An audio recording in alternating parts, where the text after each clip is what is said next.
আধা ঘন্টা খুতবা শুনতে এসে যদি ঘুমাই তাহলে সমাজ পরিবর্তন কে করবে? রাসূলের যুগ কে ফিরিয়ে নিয়ে আসবে? এজন্য তো আজকে সমাজ পরিবর্তন হচ্ছে না। কত আলোচনা শুনছি, কত বক্তব্য শুনছি, 2 ঘন্টা 3 ঘন্টার ওয়াজ মাহফিল সারা রাত ধরে শুনছি। আপনাদের এদিকে শুনলাম যে সারা রাত ফজর পর্যন্ত মাহফিল হয়, ফজরের সময় মসজিদে মুসাল্লি পাওয়া যায় না। কেন? কোন প্রসঙ্গ নিয়ে আজকে আমরা আলোচনা করছি? কি জন্য আজকে মানুষের মাঝে ইলমিয়াত থাকছে না, কবুলিয়াত থাকছে না, মানুষের মাঝে এই আমল করার প্রবণতা কেন নাই আজকে আমাদের সমাজে? কোন অধঃপতনের অতল গহ্বরে আজকে আমি আপনি নিমজ্জিত হয়ে রয়েছি, যার কারণে আলোচনা শুনছি অথবা মানছি না? দেখবেন, আপনি হয়তো মনে করতে পারেন আমি হয়তো বানিয়ে বলছি, কিন্তু না। আপনি রমাজান মাসের দিকে ফিরে যান। রমাজান মাসে কত না আয়াত, কত না হাদিস শুনেছিলাম, সব ভুলে গেছি। রমাজান মাসে কত না আয়াত শুনেছিলাম, ইয়া আইয়ুহাল্লাযীনা আমানু কুতিবা আলাইকুমুস সিয়াম কামা কুতিবা আলাল্লাযীনা মিন ক্বাবলিকুম লাআল্লাকুম তাত্তাকুন। হে ঈমানদারগণ, তোমাদের উপর সিয়ামকে ফরজ করা হয়েছে এবং তোমাদের পূর্ববর্তীদের উপর ফরজ করা হয়েছিল যাতে করে তোমরা মুত্তাকি হতে পারো, পরহেজগারিতা অর্জন করতে পারো। কিন্তু দুঃখজনক হলো সত্য যে ঈদের দিন সকালে যে আপনার সামনে আপনার সন্তান গান বাজনার আসর করে নিয়েছিল, এই মুত্তাকি পরহেজগারিতা কোথায় হারিয়ে গেছে আমাদের? ঈদের দিন সকালে তো আপনার সামনে আপনার সন্তান কাপড় টাকনুর নিচে দিয়ে হেঁটে গেছিল, তাহলে এই মুত্তাকি পরহেজগারিতা কোথায় হারিয়ে গেছে আমাদের? ঈদের দিন সকালে তো আপনি নাপিতের দোকানে গিয়ে দাড়িটা কামিয়ে ফেলেছিলেন, তাহলে এই মুত্তাকি রমজান মাসে শিক্ষা কোথায় হারিয়ে গেল আমাদের? কতই আলোচনা শুনেছিলাম, কতই রমজান মাসে মুত্তাকি হয়েছিলাম, তারাবির সালাতে 1 রাকাত সালাতও মিস যেত না। তারপরও কেন এই মুত্তাকি পরহেজগারিতা আমি আপনি ধরে রাখতে পারিনি? রমজান মাসে কতই না হাদিস শুনেছিলাম। সহিহ বুখারী 1 নম্বর খণ্ডে 2 নম্বর পর্বের 35 নম্বর হাদিসে রাসূলুল্লাহ সাল্লাল্লাহু আলাইহি ওয়াসাল্লাম বলছেন, মান সামা রমাযানা ঈমানান ওয়া ইহতিসাবান গুফিরা লাহু মা তাকাদ্দামা মিন যামবি।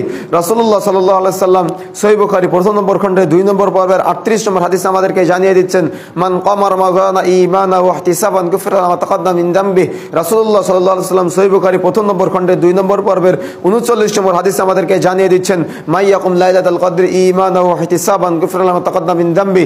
রাসূলুল্লাহ সাল্লাল্লাহু আলাইহি ওয়াসাল্লাম সহিহ বুখারী মুসলিম মিশকাতের 1142 নম্বর হাদিসে আমাদেরকে জানিয়ে দিচ্ছেন, মান সামা ইয়াওমান ফি সাবিলিল্লাহি বা'দাল্লাহু ওয়াজহাহু আনিন নারি 70 খরিফান। এই হাদিসগুলো তো সব আমরা ভুলে গেছিলাম ঈদের দিন সকালেই। আল্লাহ রাসূল সাল্লাল্লাহু আলাইহি ওয়াসাল্লাম বলছেন, যদি কোনো ব্যক্তি আল্লাহকে খুশি করার জন্য মাত্র একটি সিয়াম পালন করে, আল্লাহ রাব্বুল আলামিন তার থেকে জাহান্নাম 70 বছরের পর দূরে সরিয়ে দিবেন। সুবহানাল্লাহি ওয়া বিহামদিহি। আল্লাহ রাসূল সাল্লাল্লাহু আলাইহি ওয়াসাল্লাম বলছেন, যদি কোনো ব্যক্তি ঈমান সহ নেকির আশায় কদরে রাত্রি জাগরণ করে ইবাদত করে, তার পিছনের যাবতীয় গুনাহ খাতাগুলোকে ক্ষমা করে দেওয়া হবে। সুবহানাল্লাহি ওয়া বিহামদিহি। আল্লাহ রাসূল সাল্লাল্লাহু আলাইহি ওয়াসাল্লাম বলছেন, যদি কোনো ব্যক্তি ঈমান সহ নেকির আশায় রমজানের রাতের সালাত, তারাবি বা তাহাজ্জুদের সালাত আদায় করে, তার পিছনের যাবতীয় গুনাহ খাতাগুলোকে ক্ষমা করে দেওয়া হবে। সুবহানাল্লাহি ওয়া বিহামদিহি।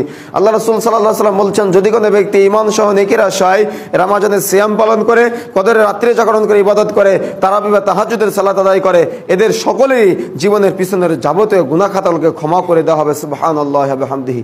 কি সুবহানাল্লাহ কি বাড়ি থেকে বলবেন আপনারা? আল্লাহ রাসূল বলছেন, যদি কোনো ব্যক্তি আল্লাহকে খুশি করার জন্য সুবহানাল্লাহ, আলহামদুলিল্লাহ, আল্লাহু আকবার এই বাক্যগুলি বলে, আসমান জমিনের মধ্যবর্তী যত ফাঁকা জায়গা সব নেকিতে পূর্ণ করে দেওয়া হয়। সুবহানাল্লাহি ওয়া বিহামদিহি। আসলে আপনাদের মুখ থেকে কথা বের করা মুশকিল। এটা হলো গুলি করলেও মুখ দিয়ে কথা বের হবে না। এটা কথা বললে মানে ভুল হবে না, কথা বলতে হবে। তাহলে হয়তো আমরা বুঝাতে পারবো যে আপনারা আলোচনা বুঝতে পারছেন কিনা। আমরা ঘুমিয়ে যাই, জুমার দিন খুতবা শুনতে এসে আলোচক খুতবা দেয়, খতিব সাহেব খুতবা দেয়, আপনারা সামনে বসে ঘুমান। তাহলে সমাজকে পরিবর্তন করবে। মাসলাকে সুন্নাত পে সালিক চালি যাবে ধালাক, আই জান্নাতুল ফিরদাউস তক সিধি চালি গাইয়ে শালাক। সুন্নাতের রাস্তায় নির্ভয়ে চলে পথিক, জান্নাতুল ফিরদাউস তোমার জন্য অপেক্ষা করবে ইনশাআল্লাহ। আমরা যদি সুন্নাতের রাস্তায় চলতে পারি, আমাদের জন্য জান্নাত অপেক্ষা করবে। কিসের ভয় আমাদের? আমরা তো সুন্নাত থেকে পদস্খলন করে আজকে আমরা সুন্নাত থেকে বের হয়ে আজকে বিদআতের রাস্তায় অহরহ হেঁটে চলেছি। তাওহীদ থেকে বের হয়ে আজকে আমি আপনি শিরকের রাস্তায় হাঁটা শুরু করেছি, কিন্তু সুন্নাতকে খুঁজে বের করার চেষ্টা করিনি, বিদআতকে আমি আপনি খুঁজে বের করার চেষ্টা করিনি। যদি সুন্নাতকে খুঁজে বের করার চেষ্টা করতাম, বিদআতকে খুঁজে বের করার চেষ্টা করতাম, তাহলে যখনই আমরা আপনাদের মাঝে সুন্নাতের দাওয়াত দিচ্ছি, তাওহীদের দাওয়াত দিচ্ছি, তখন আপনাদের মুখ থেকে আমরা এই 3টা বাধার সম্মুখীন হতাম না যে আমাদের বাপ দাদারা কি ভুল করতে পারে, পীর সাহেব এত বড় ইমাম সাহেব তিনি কি আমাদের জাহান্নামে নিয়ে যেতে পারে, এবং আপনারা কেন সমাজে ফিতনা সৃষ্টি করছেন। কি এই কথাগুলো শুনতে হয় আপনাদের? কথা বলেন, শুনতে হয়? এই কথাগুলো শুনতে হয় তো আমাদের, নাকি? যে আপনারা কেন সমাজে ফিতনা সৃষ্টি করছেন।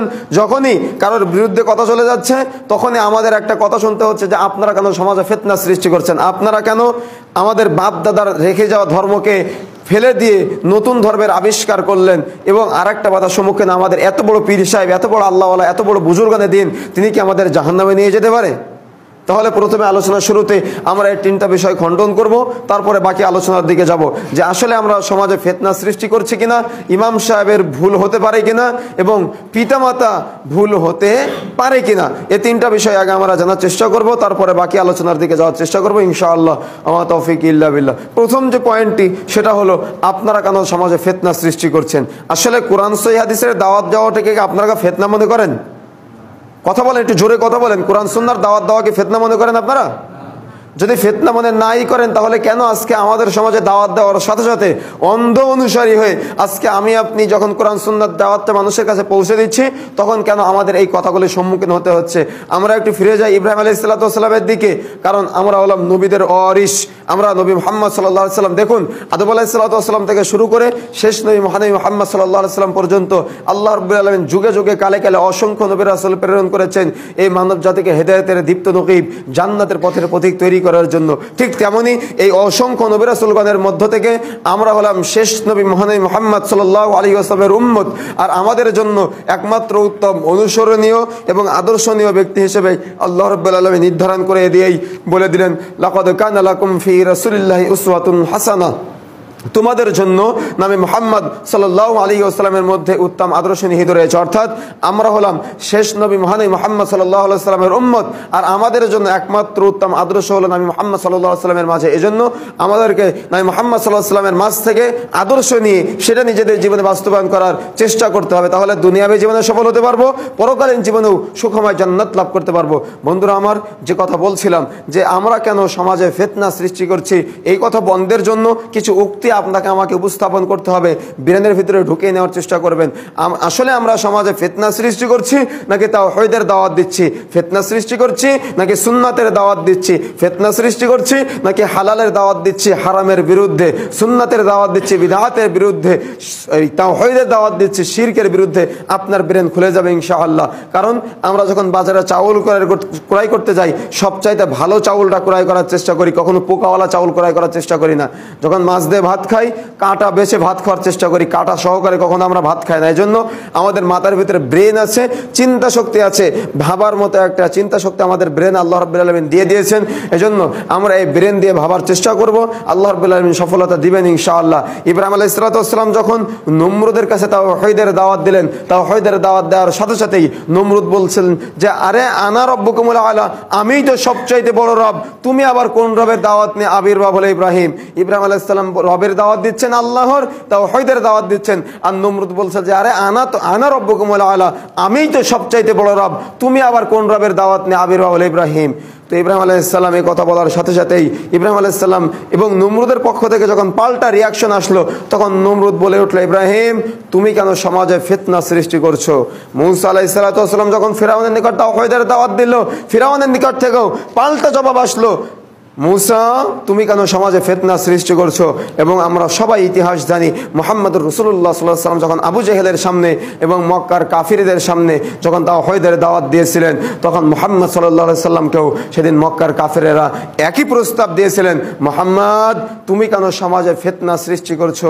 সেদিন যদি ইব্রাহিম আলাইহিস সালাম নমরুদের কাছে ফিতনাবাজ হতে পারে, মূসা আলাইহিস সালাম ফিরআউনের কাছে ফিতনাবাজ হতে পারে, মুহাম্মদ রাসূলুল্লাহ সাল্লাল্লাহু আলাইহি ওয়াসাল্লাম আবু জেহেলের মতো ব্যক্তির কাছে ফিতনাবাজ হতে পারে, আমি আপনি কবর পূজারী, মাজার পূজারী, খানকা পূজারী, শিরককারী, বিদআতকারী, সুন্নাত লঙ্ঘনকারী ব্যক্তির কাছে ফিতনাবাজ হতে পারবো না? কথা বলছেন না কেন? পারবো না? আপত্তি আছে কারোর? তাহলে সমাজ কি পরিবর্তন করতে হবে না? আমাদের সমাজ পরিবর্তন করতে হবে। হয়তো এই ধরনের কিছু বাক্য শুনতে হতে পারে, রাসূলুল্লাহ সাল্লাল্লাহু আলাইহি ওয়াসাল্লামকে যদি শুনতে হয় তিনি হলো আমাদের একমাত্র মডেল, কিন্তু রাসূল যদি শুনে থাকতে পারেন আমরা শুনতে পারবো না? আমাদের কোনো আপত্তি নাই। এই ধরনের কোরআন হাদিসের কথা মানুষের সামনে উপস্থাপন করাটাই হলো আমাদের দায়িত্ব। যে যাই বলুক না কেন আপনাকে আমাকে ঝড়ের বেগে কোরআন ও হাদিসের দাওয়াত সাধারণ মানুষের নিকট পৌঁছানোর চেষ্টা করতে হবে। যে যেখানে আসি না কেন সেখান থেকে দাওয়াতি কাজ অব্যাহত রাখার চেষ্টা করতে হবে। কবুল করার মালিক আল্লাহ। তারপর পরে আসি যে আপনারা একটা কথা বলেন যে আমাদের বাপ দাদারা কি ভুল করতে পারে?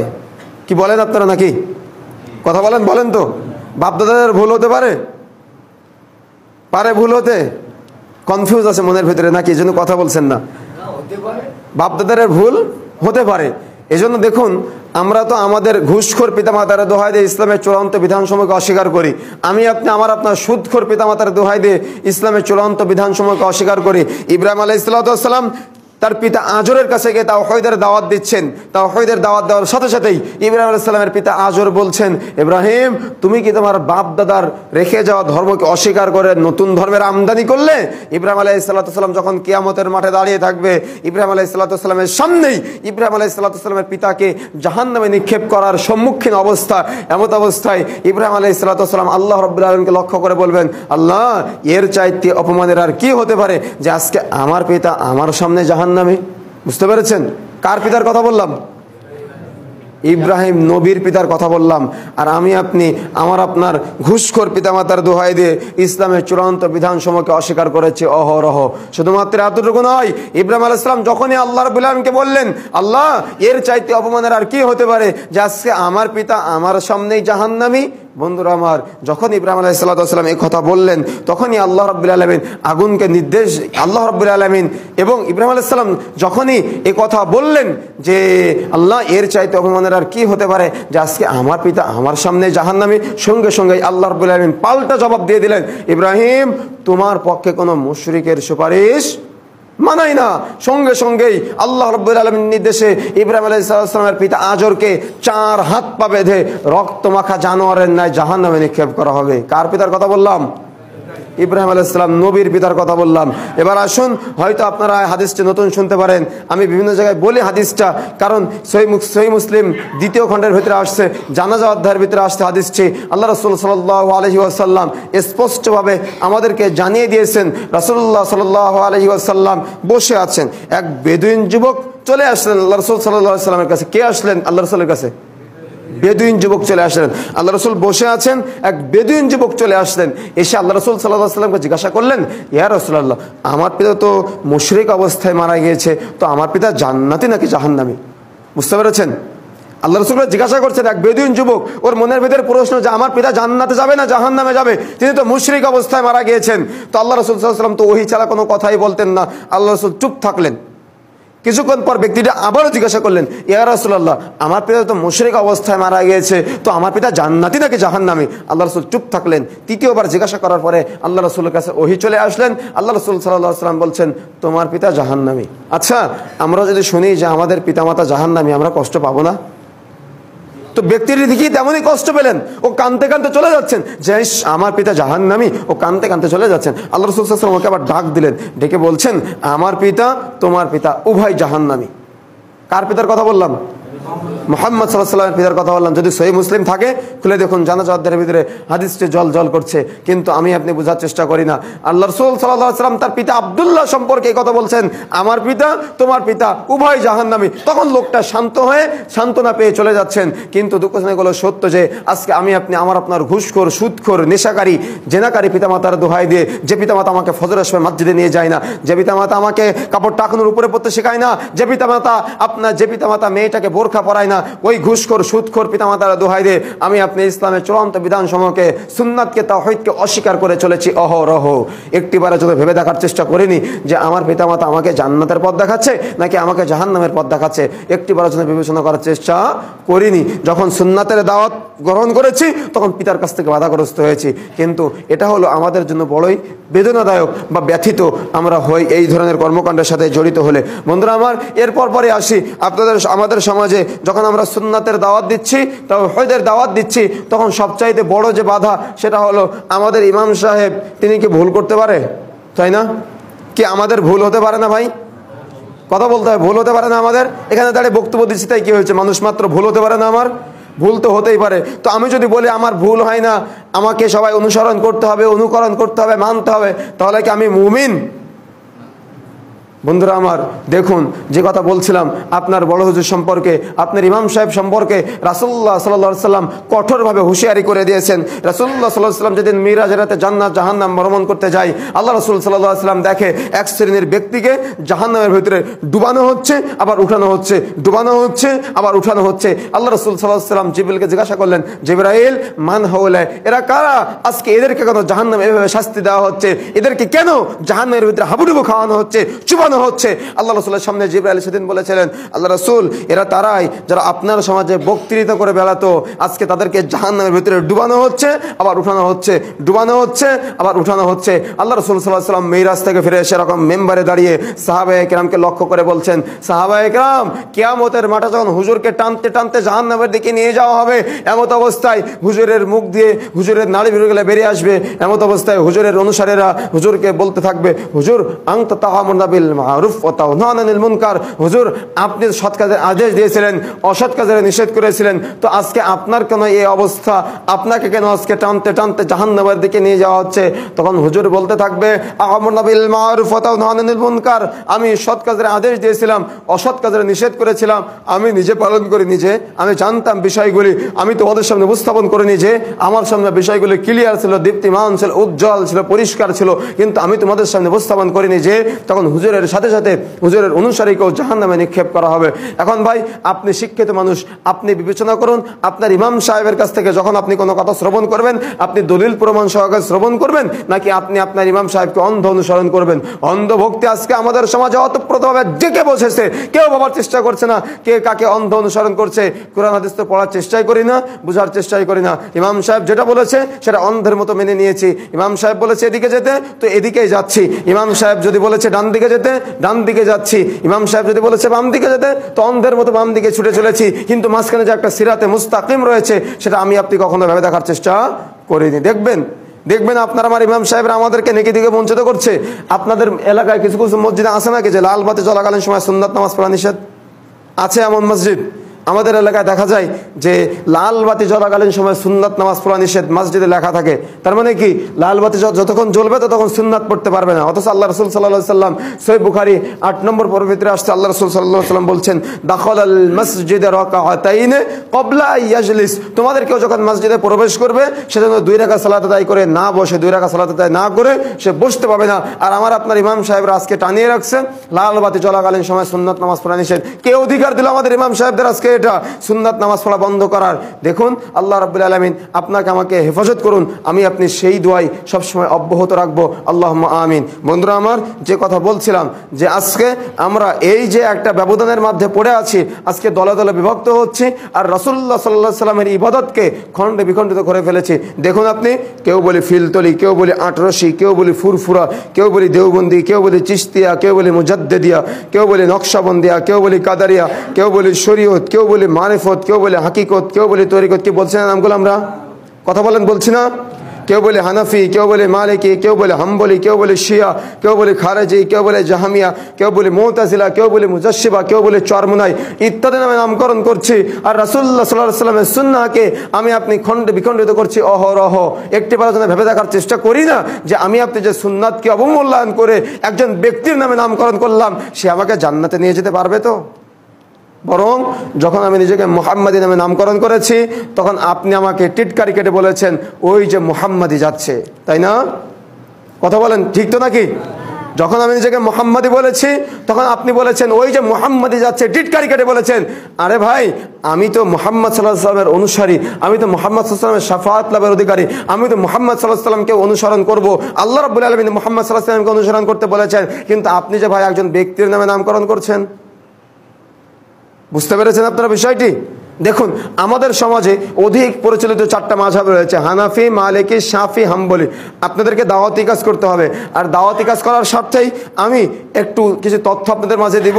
এই তথ্যগুলো ব্রেনের ভিতরে নিতে হবে, দাওয়াতি কাজ অব্যাহত রাখতে হবে। বন্ধুরা আমার, যে কথা বলছিলাম যে আমাদের সমাজে অধিক পরিচালিত 4টা মাযহাব, হানাফি, মালিকি, শাফি, হাম্বলি। আসলে এই মাযহাবগুলোকে ফরজ করে নিয়েছি আজকে আমি আপনি। আমরা মনে করি যে মাযহাব মানা, গ্রাম অঞ্চলের ভাইদের জিজ্ঞাসা করবেন, তারা বলবে যে মাযহাবকে এই 4টা মাযহাবের গণ্ডির ভিতরে থাকা ফরজ, না থাকলে ও বহিষ্কার হয়ে যাবে ইসলাম থেকে। এই ধরনের কত উক্তি আজকে আমাদের সমাজে চলছে যে মাযহাব মানা ফরজ, মাযহাব মানতেই হবে, মাযহাব না মানলে পথভ্রষ্ট হয়ে যেতে হবে। কিন্তু রাসূলুল্লাহ সাল্লাল্লাহু আলাইহি ওয়াসাল্লাম কি সে কথা আমাদের বলেছেন?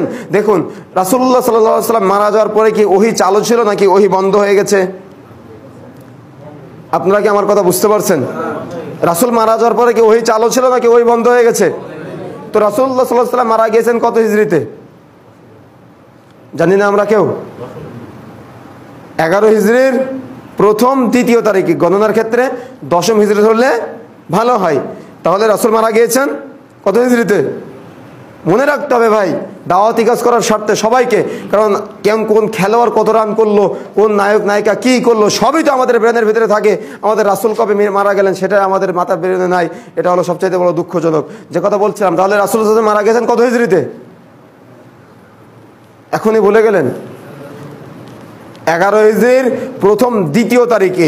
গণনার ক্ষেত্রে 10ম হিজরি হলে ভালো হয়, 10ম হিজরি বলবেন। রাসূল মারা গেছেন কত হিজরিতে? 10ম হিজরিতে। তাহলে 10ম হিজরিতে ওহী বন্ধ। বুঝতে পেরেছেন বিষয়টা? রাসূল যদি মারা যায় 10ম হিজরিতে, রাসূল মারা যাওয়ার পর যদি ওহী বন্ধ হয়ে যায় তাহলে 10ম হিজরিতে ওহী বন্ধ। তো রাসূল মারা গেলেন 10ম হিজরিতে, 10ম হিজরিতে ওহী বন্ধ। আমাদের সমাজে অধিক পরিচিত 4টা মাযহাবের প্রথমটা কি? হানাফি।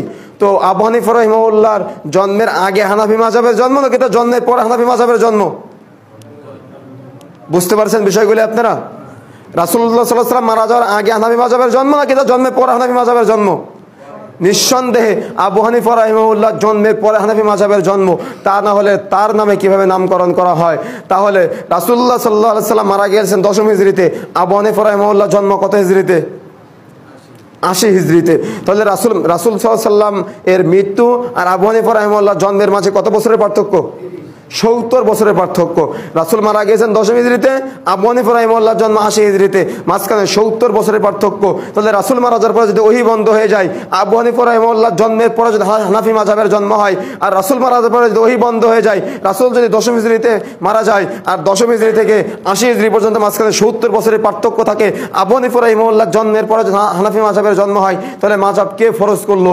কোন কোরআনে কোন হাদিসে কোথায় মাযহাব ফরজ পেয়েছেন? এমনিতেই চলছে। ইমাম সাহেবও বুঝি না, মুসাল্লিও বুঝি না, যে যেদিক থেকে পারছি সে সেদিক থেকে ইসলামকে লাথি মারার চেষ্টা করছে আমি আপনি, কিন্তু কোরআন সুন্নাহ একটিবার খুলে দেখার চেষ্টা করি না। আপনি আপনার ইমাম সাহেবকে জিজ্ঞাসা করবেন, দলিল দিতে পারবে না। আপনি আপনার ইমাম সাহেবকে অন্ধ অনুসরণ করছেন, আর অন্ধ অনুসারী হয়ে জান্নাত লাভ করার আশা করিয়েন না। ওই যে কথাটি বলেছিলাম না আগে, ইমাম সাহেবকে যখন টানতে টানতে জাহান্নামে নিয়ে যাওয়া হবে তখন আপনাকেও সাথে করে নিয়ে যাওয়া হবে। কারণ আপনার ব্রেন ছিল কিন্তু আপনি ওই ব্রেনকে কাজে লাগাতে পারেননি, প্রয়োগ করতে পারেননি। বন্ধুরা আমার, যে কথা বলছিলাম, আজকে আমাদের সমাজ পরিবর্তন করতে হলে এই মাযহাবী গণ্ডির ভিতরে থেকে আমাদেরকে বেরিয়ে আসতে হবে। রাসূলের যুগ ফিরিয়ে নিয়ে আসার জন্য আপনাকে আমাকে দাওয়াতি কাজ চালিয়ে যেতে হবে ফুল দমে। কারণ ইব্রাহিম আলাইহিস সালাম যখন নমরুদের কাছে তাওহীদের দাওয়াত দিলেন, তাওহীদের দাওয়াত দেওয়ার সাথে সাথেই নমরুদ বলছেন যে আরে আনা রব্বুকুমুল আলা, আমি তো সবচাইতে বড় রব, তুমি আবার কোন রবের দাওয়াত নিয়ে আবির্ভাব হলে ইব্রাহিম? এ কথা বলার সাথে সাথেই ইব্রাহিম আলাইহিস সালাম বলছেন রব্বি আল্লাযী ইউহয়ী ওয়া ইউমীতু, আমার আল্লাহ মানুষকে জীবন দান করেন, মানুষকে মৃত্যু ঘটায়। তো তুমি নমরুদ মানুষকে জীবন দান করে মানুষকে মৃত্যু ঘটাও। তো বোকা নমরুদ মৃত্যুদণ্ড প্রাপ্ত আসামিকে খালাস দিয়ে বলল মানুষকে বাঁচাতে পারি, আর খালাসের আসামিকে মৃত্যুদণ্ড দিয়ে বলল আমি মানুষকে মারতে পারি। তো বন্ধুরা আমার, এই কথা বলার সাথে সাথেই ইব্রাহিম আলাইহিস সালাম চতুর ব্রেনের মানুষ, চালাক মানুষ, ইব্রাহিম আলাইহিস সালাম চট করে নমরুদকে বলছেন যে আমার আল্লাহ তো প্রতিদিন পূর্ব দিক থেকে সূর্য উদিত করে পশ্চিম দিকে সূর্য ডোবায়, তুমি নমরুদ আজকে পশ্চিম দিক থেকে সূর্য উদিত করে পূর্ব দিকে সূর্য ডোবাও। বোকা নমরুদ হতভম্ব হয়ে গেল, ইব্রাহিম আলাইহিস সালামকে আগুনে নিক্ষেপ করবে। এমত অবস্থায় ইব্রাহিম আলাইহিস সালাম বলছেন হাসবুনাল্লাহ ওয়া নি'মাল ওয়াকিল, আমার জন্য আল্লাহই যথেষ্ট, তিনি কতই না সুন্দর তত্ত্বাবধায়ক। সুবহানাল্লাহ ওয়া বিহামদিহি। ইব্রাহিম আলাইহিস সালাম যখনই আল্লাহর ভরসা করলেন তখনই আল্লাহ রাব্বুল আলামিন আগুনকে নির্দেশ দিয়ে বলে দিলেন ইয়া নারু কুনি বারদান সালামান আলা ইব্রাহিম, হে আগুন তুমি ইব্রাহিমের উপর শান্তিদায়ক হয়ে যাও, ঠান্ডা হয়ে যাও। সুবহানাল্লাহি ওয়া বিহামদিহি। আজকে আমি আপনি যদি সুন্নাতকে পালন করি, সুন্নাত মানি, আমার আপনার উপর হয়তো সাময়িক বাধা আসতে পারেন, কিন্তু আপনাকে আমাকে রক্ষা আল্লাহ রাব্বুল আলামিন করবেন, আপনাকে আমাকে হেফাজত আল্লাহ রাব্বুল আলামিন করবেন। এজন্য আপনার আমার ভিতরে দৃঢ় চেতনা নিতে হবে, দৃঢ় চেতনা নিয়ে দাওয়াতি কাজ করতে হবে। এ সমাজ একদিন না একদিন পরিবর্তন সম্ভব। আপনার আমার এই প্রচলিত নিয়মের সাথে একটা ব্যবধান রয়েছে রাসূলুল্লাহ সাল্লাল্লাহু আলাইহি ওয়াসাল্লামের নিয়মের মাঝে। আপনাদের এলাকায় কিছু কিছু মসজিদে আজানের বাক্যগুলো দুইবার করে এবং ইকামতের বাক্যগুলো বেজোর করে, এবং কিছু কিছু মসজিদে আজানের বাক্যগুলো দুইবার করে এবং ইকামতের বাক্যগুলো দুইবার করে বলা হয়। আসলে এখানে আমাদের কাকে অনুসরণ করতে হবে বলেন তো দেখি? বড় হুজুরকে অনুসরণ করতে হবে? কথা বলেন, বড় হুজুরকে অনুসরণ করতে হবে? ইমাম সাহেবকে অনুসরণ করতে হবে? রাসূল সাল্লাল্লাহু আলাইহি ওয়াসাল্লামকে অনুসরণ করতে হবে? হ্যাঁ, রাসূলুল্লাহ সাল্লাল্লাহু আলাইহি ওয়াসাল্লামকে আপনাকে আমাকে অনুসরণ করতে হবে। তাহলে আমরা একটু দেখি এ বিষয়ে রাসূলুল্লাহ সাল্লাল্লাহু আলাইহি ওয়াসাল্লাম কি বলেছেন। আজানের বাক্যগুলো কয়বার করে হবে, ইকামতের বাক্যগুলো কয়বার করে হবে? আমরা পরিবর্তন হতে পারবো তো যদি আপনাদের বিরুদ্ধে চলে যায়? কথা বলছেন না কেন? রাসূল বলেছেন ডান দিকে যেতে, আমরা বাম দিকে যাচ্ছি, বাম পথ ছেড়ে ডান পথ গ্রহণ করতে পারবো? আমরা শক্তি আছে মনে? তাহলে আমরা একটু জানার চেষ্টা করি এ বিষয়ে রাসূলুল্লাহ সাল্লাল্লাহু আলাইহি ওয়াসাল্লাম কি বলেছেন। সহিহ বুখারী পর্ব 10 অধ্যায় 1 হাদিস নম্বর 603, সহিহ বুখারী পর্ব 10 অধ্যায় 2 হাদিস নম্বর 605, সহিহ বুখারী পর্ব 10 অধ্যায় 3 হাদিস নম্বর 606, সহিহ বুখারী পর্ব 10 অধ্যায় 3 হাদিস নম্বর 607। আন আনাসিন ক্বাল উমিরা বিল ইয়াশফাল আযান ওয়া আন ইউফিত্রাল ইকামা ইল্লা লিকামা। একটা হাদিসে একটু বানানো হয়েছে যে আনাস রাদিয়াল্লাহু তাআলা আনহু বলছেন জামাতে সালাত আদায়ের জন্য সাহাবায়ে কিরাম আগুন জ্বালানো প্রথা ও নাকুজ বাজানোর কথা উল্লেখ করেছিলেন। তো সেই সময় বিলাল রাদিয়াল্লাহু তাআলা আনহুকে এই সবাই উল্লেখ করলেন যে এগুলো তো ইহুদি খ্রিস্টানদের প্রথা, আগুন জ্বালানো ও বাঁশি বাজানো। তো তখন বিলাল রাদিয়াল্লাহু তাআলা আনহুকে আজানের বাক্য হলো দুইবার করে এবং ইকামতের বাক্য হলো কদ কামাতিস সালাত ব্যতীত বেজোড় করে বলার নির্দেশ দেওয়া হয়েছিল। কিন্তু দুঃখজনক সত্য যে আমি আপনি তো আজকে রাসূলুল্লাহ সাল্লাল্লাহু আলাইহি ওয়াসাল্লামের রেখে যাওয়া সুন্নাতকে অস্বীকার করে আজকে আমি আপনি আপনার হুজুরদেরকে অন্ধ অনুসরণ করছি। কি ঠিক না? কথা বলতে হয়, ভুল কথা বললাম আমি? দেখুন বন্ধুরা আমার, তাহলে আমরা যেমন এখানে যেমন রাসূলের সুন্নাহকে অস্বীকার করলাম, দেখেন একটা গুরুত্বপূর্ণ হাদিস যেটা আপনাকে আমাকে সবাইকে জানতে হবে। আমাদের সমাজে অধিক প্রচলিত একটা ব্যবধান রয়েছে সালাতে পায়ের সাথে পা, কাঁধের সাথে কাঁধ মেলানো নেই। আপনাদের এলাকা আছে নাকি এটা? আছে। আচ্ছা, ভাই ভাই ঝগড়া আছে না? কথা বলেন একটু। ভাই ভাই ঝগড়া আছে না? সন্তান পিতার গায়ে হাত দিচ্ছে না? পিতা সন্তানের গায়ে হাত দিচ্ছে না? সন্তান মায়ের গায়ে হাত দিচ্ছে না? আলেম আর একজন কৃষক, দুইজন মানুষের মাঝে পার্থক্য আছে না? আমাদের সমাজের কথা বলছি আমি, ভালো করে বুঝবেন। একজন এমপি সাহেব আর একজন মেথর, দুইজন মানুষের মাঝে পার্থক্য করেছি না আমরা? একটা সুন্দর দেখতে আর একজন কালো দেখতে, দুইজন মানুষের মাঝে পার্থক্য করেছি না আমরা? কথা বলছেন এখন আপনারা? পার্থক্য আছে তো? ইসলামকে পার্থক্য দিয়েছে? স্বীকার করেন আপনারা? দেখুন আজকে আমার আপনার ইমাম সাহেবরা ইহুদি খ্রিস্টানদের প্ররোচনায় পড়ে আজকে মুসলিম ভাই ভাই ঝগড়া ঘটানোর ক্ষেত্রে এই সুন্নাতকে অস্বীকার করেছে, ভাই ভাই দূরত্ব সৃষ্টি করে দিচ্ছে। উদাহরণ দিব আমি, উদাহরণ দিব যদি আপনাদের বিরুদ্ধে চলে যায়। দেখুন রাসূলুল্লাহ সাল্লাল্লাহু আলাইহি ওয়াসাল্লাম বলছেন সহিহ বুখারী পর্ব 10 অধ্যায় 76 হাদিস নম্বর 725, সহিহ বুখারী পর্ব 10 অধ্যায় 77 হাদিস নম্বর 726। আন আনাস ইবনে মালিক আন নবী قال قال عن انس بن مالك عن النبي صلى الله عليه وسلم قال اقيموا صفوفكم فاني اراكم من وراء الظهر وكان احدنا يلزق منكبه بمنكب صاحبه وقدمه بقدمه। আনাস রাদিয়াল্লাহু তাআলা বলছেন আমি রাসূলুল্লাহ সাল্লাল্লাহু আলাইহি ওয়াসাল্লামের সাথে সালাত আদায় করেছি। আল্লাহ রাসূল সাল্লাল্লাহু আলাইহি ওয়াসাল্লাম যখন সালাতে সূরা ফাতিহা আল্লাহ রাসূল সাল্লাল্লাহু আলাইহি ওয়াসাল্লামের সাথে সালাত আদায় করেছি, আল্লাহ রাসূল সাল্লাল্লাহু আলাইহি ওয়াসাল্লাম বলছেন তোমরা তোমাদের কাতারকে সোজা করে নাও, কেননা আমি আমার পেছন হতেও আমি তোমাদেরকে দেখতে পাই। তো আনাস রাদিয়াল্লাহু তাআলা বলছেন আমরা কাতারে কাঁধের সাথে কাঁধ ও পায়ের সাথে পা মিলিয়ে দাঁড়াতাম। এ মর্মে সবচাইতে মর্যাদাপূর্ণ যে হাদিসটি বর্ণিত হয়েছে তাবরানী আওসাত 5797 নম্বর হাদিস। আল্লাহ রাসূল সাল্লাল্লাহু আলাইহি ওয়াসাল্লাম বলছেন মান সাদ্দা ফুরজাতান ফি সাফিন, যে ব্যক্তি কাতারের ফাঁক বন্ধ করে দাঁড়াবে রাফাল্লাহু বিহি দারাজাতান, মহান আল্লাহ ওই ব্যক্তির মর্যাদা বৃদ্ধি করে দিবে। ও বানাল্লাহু লাহু বাইতান ফিল জান্নাহ, তার জন্য জান্নাতে ঘর নির্মাণ করা হবে। সুবহানাল্লাহি ওয়া বিহামদিহি। আচ্ছা, আমি সামান্য পায়ের সাথে পা, কাঁধের সাথে কাঁধ মিলিয়ে দাঁড়িয়ে সালাতে দাঁড়ালাম, আমার জন্য কেন জান্নাতে ঘর নির্মাণ করা হবে? কেন বুঝেছেন কখনো? এই হাদিসকে ব্যাখ্যা করেছি কখনো আমরা? আমি সামান্য পায়ের সাথে পা, কাঁধের সাথে কাঁধ মিলিয়ে সালাতে দাঁড়ালাম, আমার জন্য কেন জান্নাতে ঘর নির্মাণ করা হবে? কেন আল্লাহ রাসূল অফার দিলেন? এটা কি আমি আপনি গবেষণা করেছি? বরং যখন এই হাদিসগুলো উপস্থাপন করেছি তখন আপনি মনে করেছেন আমি আপনার মাযহাবের বিরুদ্ধে কথা বলেছি। যখন আমরা হাদিসগুলো উপস্থাপন করেছি তখন আপনি মনে করেছেন আমি আপনার আমলিয়াতের বিরুদ্ধে কথা বলেছি। যখন হাদিসগুলো উপস্থাপন করেছি তখন আপনি মনে করেছেন আমি আপনার বিরুদ্ধে কথা বলে গেলাম সবগুলা। কিন্তু এই হাদিসের পিছনে যে রহস্য লুকায়িত আছে, এই রহস্য কয়জন ভাই আজকে আমি আপনি উদ্ঘাটন করেছি? আমি আপনাদের খুঁজে দেখার চেষ্টা করিনি, আমি আপনাদের ব্রেনে নিয়ে আসার চেষ্টা করিনি, যেটা আমার আপনার ব্রেনের ভিতরে নিয়ে আসা প্রয়োজন ছিল। বন্ধুরা আমার, আপনার এলাকার এমপি সাহেব আর আপনার এলাকার কৃষক, দুইজন মানুষ যখন মসজিদে আসবে, আপনার এলাকার একটা সুন্দর দেখতে খুব সুঠামো দেহের আর একজন কাবু দেখতে একটু কুৎসিত দুইজন যখন মসজিদে আসবে, আপনার এলাকার একজন ধনী মানুষ একজন গরিব মানুষ, দুইজন যখন মসজিদে আসবে, আসার পরে এই দুইজন মানুষের মাঝের বিশাল ভেদাভেদ ভুলে গিয়ে যখন পায়ের সাথে পা, কাঁধের সাথে কাঁধ লাগিয়ে দেখেন না, আপনার এলাকার কিছু মানুষ বলে যে ধুস, তুই এত ছোট মানুষ, আমার পায়ের সাথে পা লাগালি কেন? দেখুন, এই ধরনের কথা বলার কোনো সুযোগ ইসলামে নাই। কারণ রাসূল কি কথা বলেছেন, রাসূল কোন উদ্দেশ্যে আমাদের জন্য জান্নাতে ঘর নির্মাণ করার অফার দিলেন, এটা আপনাকে আমাকে খুঁজে বের করতে হবে। আপনার এলাকার ধনী মানুষ, আপনার এলাকার গরিব মানুষ, আপনার এলাকার এমপি সাহেব, আপনার এলাকার কৃষক, আপনার এলাকার একজন সবচেয়ে হাই এডুকেটেড পার্সন আর একজন ম্যাথর, দুইজন মানুষ যখন মসজিদের ভেতরে আসবে, আসার সাথে সাথেই যখন পায়ের সাথে পা, কাদের সাথে কাঁধটা লাগিয়ে দুইজনের মানসিকতা এমন করতে পারবে যে তুমিও মানুষ, আমিও মানুষ। তুমি যে আল্লাহর ভয়ে এখানে এসেছো, আমি সেই আল্লাহর ভয়ে এখানে এসেছি। তোমার গায়ে যে রক্ত, আমার গায়ে একই রক্ত। তুমি যে মানুষ, আমিও সেই মানুষ। তুমি এই যে আল্লাহর সাজদা করো, আমিও সেই আল্লাহর সাজদা করি। তুমি যে জান্নাতের আশা করো, আমিও সেই জান্নাতের আশা করি। তুমি যে জাহান্নামের ভয় পাও, আমিও সেই জাহান্নামের ভয় পাই। তোমার জন্য যে আল্লাহ, আমার জন্য সেই আল্লাহ। তোমার জন্য যে কবর, আমার জন্য সেই কবর। তোমার জন্য কবরে মাটির বিছানা, আমার জন্য কবরে মাটির বিছানা। আমাদের দুইজনের মাঝে কোনো ভেদাভেদ নাই। আসো আমরা ভাই ভাই মিলে, কাঁধে কাঁধে মিলে, পায়ের সাথে পা, কাঁধের সাথে কাঁধতে লাগিয়ে আমরা সালাতে দাঁড়াই। ভেবেছেন কখনো এইভাবে? ভেবেছি আমরা কখনো এভাবে? একটি এবার জন্য বোঝার চেষ্টা করি না। বরং যখন হাদিসগুলো বলি তখন আপনি মনে করেন আমি আপনার বিরুদ্ধে কথা বললাম। যখন হাদিসগুলো বলি তখন আপনি মনে করেন আমি আপনার বিরুদ্ধাচারণ করলাম, আমি আপনার মাযহাবের বিরুদ্ধে বললাম, আমি আপনার তরিকার বিরুদ্ধে বলে দিলাম। কিন্তু বন্ধুরা আমার, এটা তো আমি বলতে চাইনি, বরং আমি হাদিসটা স্মরণ করিয়ে দিতে চেয়েছি। মানা বা না মানার দায়িত্ব বা কর্তব্য এটা আপনার উপরে ছেড়ে দিলাম। কারণ আপনার মাথার ভিতরে একটা ব্রেন নামে জিনিস আছে।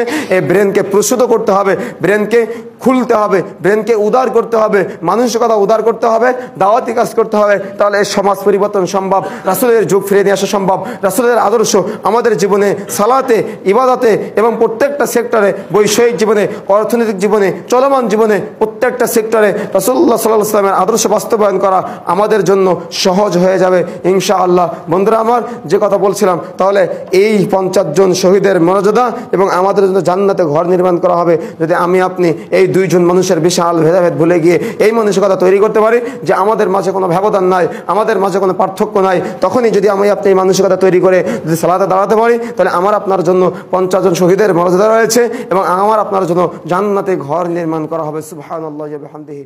বন্ধুরা।